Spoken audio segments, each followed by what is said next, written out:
Hi everyone, it's Ardith, and today I'm excited to be a guest designer on the Pink and Main blog with a fun outside-inside birthday card using some of the new June release products.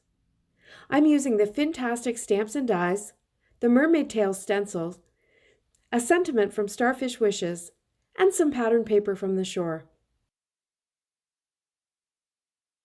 I started with a top-folding A2 card base of Neenah Solar White 110-pound cardstock, and I used the big fishbowl die and my Gemini Junior to cut my window.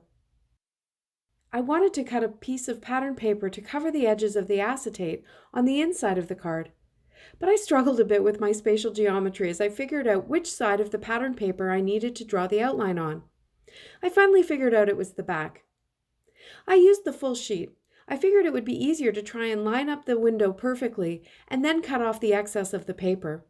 I know my limits, and I'm often too impatient to measure and line everything up perfectly, so this is an easy little cheat method. Eventually I figured it all out and I got it cut so that it exactly fit over the window, with the right side of the pattern paper showing. Then I used a tape runner to glue the acetate to the back of the front of the card, and then I glued the pattern paper in as well. I double-checked from the front of the card to be sure everything was lined up correctly, and then I trimmed it down. Once my fishbowl window was finished, I needed to create the water. I thought that the wavy pattern of the stencil would make a fun background, and I placed it inside the card at the level I wanted it, and I taped it down with Post-it tape as a mask and to hold it to my glass work surface. I double-checked everything through the window, and then I started blending ink over the stencil. I started with Fiesta Blue and a life-changing blender brush, working quickly to get the color down all over the card base. Then I added some Aquatini to create a custom shade of bluey green. I really was trying to get color down here, and I wasn't worrying about achieving a great blend, because I was going for vibrant coverage, and these inks smooth out as they dry. I used a Nuvo sprayer to spritz a bit of water over the stenciled portion of the card to add a bit of texture. I let it sit for a minute, and then I picked up the water and excess color with a paper towel. It's important not to put too much water on it, since it's not watercolor cardstock.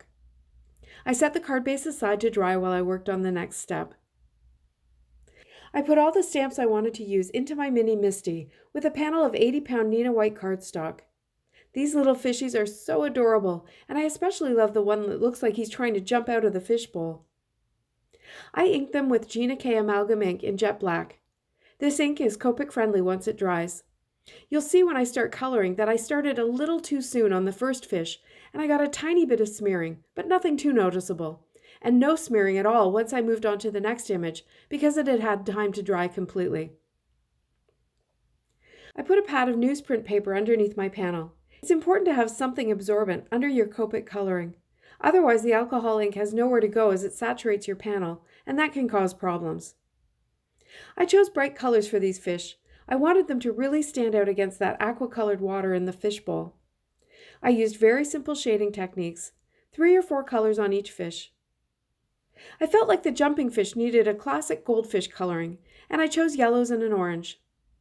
Then I went with a set of purples for the second one. Finally, I went with blue and yellow for the third fish.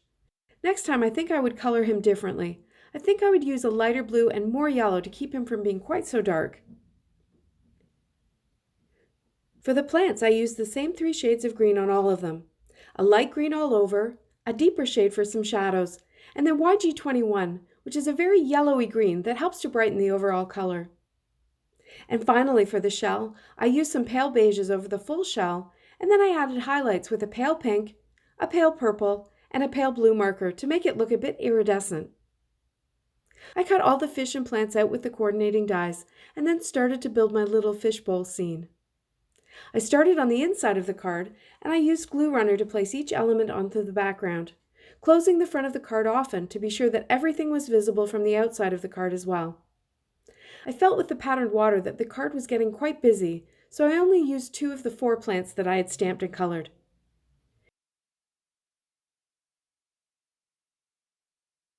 When it came time to place the goldfish on the front of the card, I wanted him to look like he was hopping up, so part of his back would be visible from the inside of the card, and I colored it orange. I used my scissors to trim some foam tape to fit the top of the fish, and I placed him in position.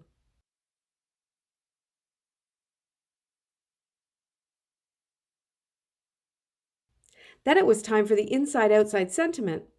I wanted to stamp it on the inside of the card so that it would still be visible on the outside, and it took me a few tries to get it in the right place, since I needed to close the card to make sure it wasn't hidden behind the edge of the fishbowl or the goldfish. And every time I thought I had it positioned and closed the front to check, I hit the stamp with the front of the card and moved it. But I persevered, made use of the magnets, and kept going until I finally got it in place and stamped it with black ink.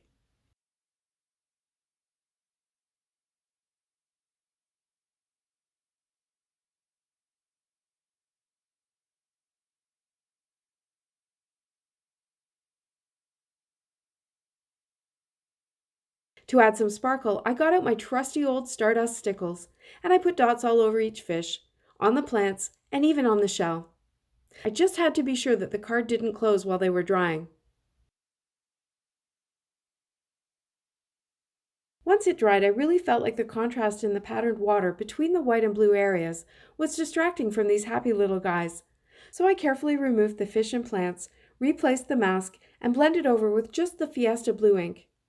This gave a more subtle look, but still with the interest of the stencil pattern. I think this card is really happy, and creating a window is a fun alternative to using the fishbowl stamp and dies as a shaker. If you enjoyed this video, please give it a thumbs up below, and subscribe for even more inspiration. Product links are below in the description and also on my blog. Thanks so much for watching. See you next time.